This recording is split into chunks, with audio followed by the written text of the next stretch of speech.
शिवसाईद्वारे शक्य engineer, pharmacist, agriculture officer, BSc nursing होण्याचं स्वप्न MHT CET 2025च्या संपूर्ण तयारीसाठी Shivsai pattern Buldhana, Shivsai universal junior college Buldhana. संपर्क 8390 3545 55 आणि 8208 1082.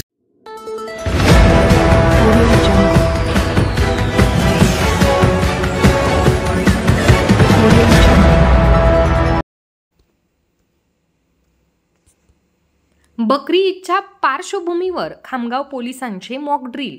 दंगल सदृश परिस्थिती निर्माण झाल्यास परिस्थितीवरती नियंत्रणासाठी केले प्रात्यक्षिक. 7 जून रोजी बकरी ईद उत्सव संपूर्ण देशभर साजरा होत आहे. त्या अनुषंगाने हा सण शांततेत पार पडावा, कायदा व सुव्यवस्थेचा कुठलाही प्रश्न उद्भवू नये यासाठी दंगल सदृश परिस्थिती निर्माण झाल्यास परिस्थितीवरती नियंत्रण मिळवण्यासाठी बुलढाण्याच्या खामगाव शहरात पोलिसांनी प्रात्यक्षिक सादर केले. जिल्ह्यातील इतर शहरांच्या तुलनेत खामगाव शहर हे अतिसंवेदनशील म्हणून ओळखले जाते. या प्रात्यक्षिकेमध्ये खामगाव शहर पोलिसांसह दंगा काबू पथक, होमगार्ड, अग्निशमन विभाग यांसह पोलिसांचे विशेष पथक सहभागी झाले होते.